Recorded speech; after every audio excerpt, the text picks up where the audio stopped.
The number one myth that Westerners have about this conflict is that Arabs and Jews have been fighting for thousands of years and they're going to continue to fight. This is really quite bizarre because all it takes is a little bit of reading of history to find out that this just isn't true. There is no congenital historical enmity between the Arabs and the Jews. The Jews flourished in the Arab world at a time when they were being persecuted throughout all of Europe. At the end of the 19th century, because of anti-Semitism in Europe, European Jews began to try and figure out a solution to the Jewish problem. A very small minority adhered to Zionism, the idea that the only place in which they could be safe is within a Jewish state. Zionist Jews actually had a design on the land of Palestine, the idea of creating a homeland for Jews in the land of Palestine. And this is really the beginning of the conflict. The mainstream Israeli Jewish society believed, because that's the way they had been educated, that Palestine was empty, had been empty when the Jewish settlers came there. Who paid the price when they settled there?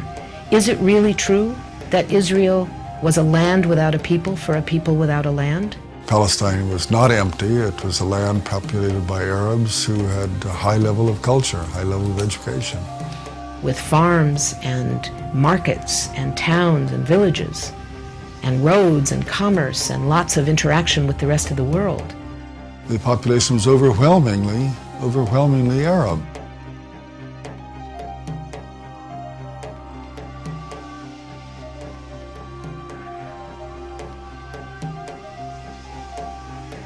Jewish immigration increased under British rule following World War I, when Britain implemented the Balfour Declaration, promising a Jewish homeland in Palestine. This measure conflicted with Britain's previous promise of self-rule for Arab inhabitants throughout the region. Britain was basically extremely supportive of the Zionist movement. It helped to establish all of the structures of a state. At the same time, the Arabs of Palestine were denied the right of self-determination.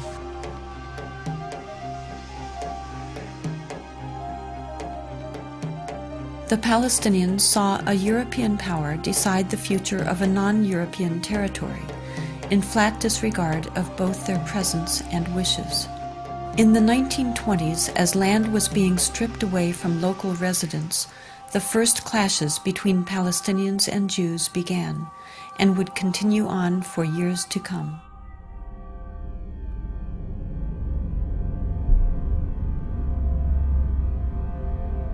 Until the early 1930s, the Jewish population of Palestine remained under 17%.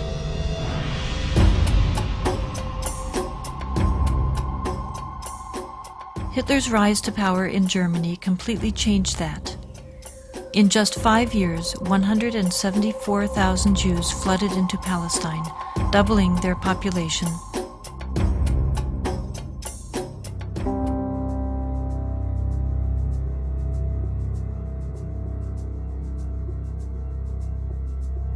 As the world attempted to make amends for the horrors of Nazi genocidal policies, efforts to make Palestine a Jewish homeland increased. The Palestinians, they were not the Nazis. They were not responsible for the Holocaust. But they were the ones who paid the price. In 1947, with the conflict spiraling out of control, Britain decided to turn the problem of Palestine over to the United Nations. The UN, under pressure, proposed to divide the land into two states, an Arab state and a Jewish state. Arabs were to be given 43% of the land, despite the fact that they made up more than 2/3 of the population and owned over 92% of the land. Jews were to be given 56%, although they comprised only 1/3 of the population and owned less than 8% of the total area. Nevertheless, they were given not only most of the land, they were given the most fertile land. Zionist leaders took advantage of their superior military preparation and immediately began occupying major Arab cities in Palestine.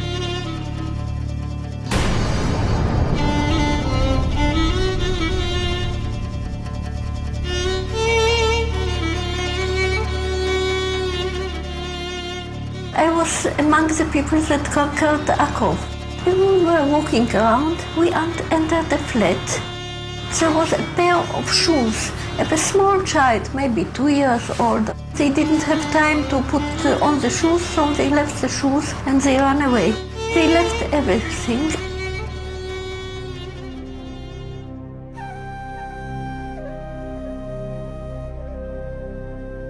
We found out that there was a systematic expulsion of Palestinians, and there was, as I said, there was an ethnic cleansing operation taking place. The most infamous campaign was the massacre at the village of Deir Yassin, where over 100 men, women, and children were systematically murdered. هذا البيت ما كان متخبين فيه أنا وولادي وأخويا موسى. ما كان لي أنا معيدنا أخوي موسى مشان كنا نتونس بالله فيه. هذا البيت. أجي قال لي لما كنا بلا بيت كنا في مش كسان خبطنا الكنبلة وجينا ست صوتنا وبنت الصواب تمسحوا ولادي. وكان بعد ما راحت المراكة الحالة كسروا الباب علينا وطلعونا. بدهم يقتلوا أخوي موسى ضربوا فيه على وجهه يقتلوه. وتناولت 250 ليرة من عدة. وقلت يا خواجة بس مشان الله الطالب انت ستكت للشي قال لي كتير انت كويس هات المصاري بارس في خوتي الحنو شو تسويش فيها خوتي الحنو اجراك يا ويلي هي زمتك على السلام راك حلو وضرب يهود حط لك الخمس هيك ويكون راسك في موسى قدامك حط لك 5 3 مليون تحت راسك.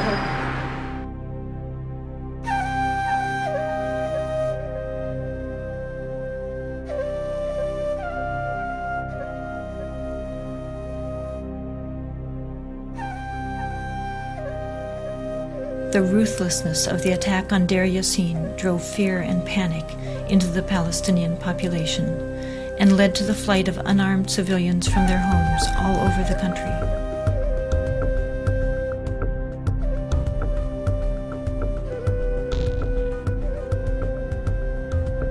As a result, maybe 300 or so thousand Palestinians had already been expelled before the first Arab soldier entered Palestine.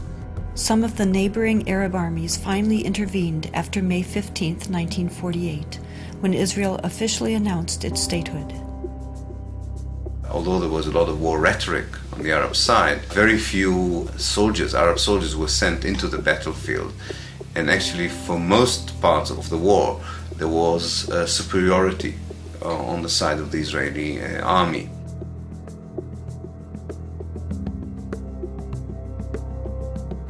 The Israeli army cleansed much of the territory and took over a large part of the designated Palestinian state.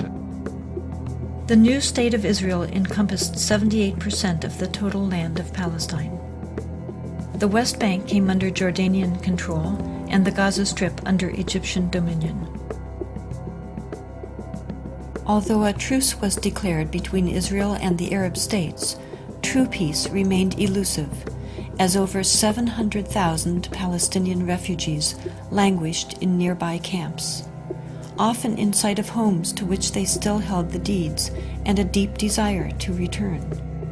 Most of the deserted and evicted Palestinian villages were erased from upon the earth and were either turned into Jewish settlements or into fertile land.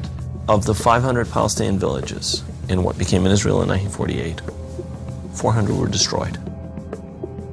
These efforts to destroy the possibility of their returning home were countered by the United Nations, which continues to affirm their human right enshrined in international law and morality to return. A Palestinian who had lost her land or lost his land as the result of the creation of Israel in 1948 cannot come back even for a visit.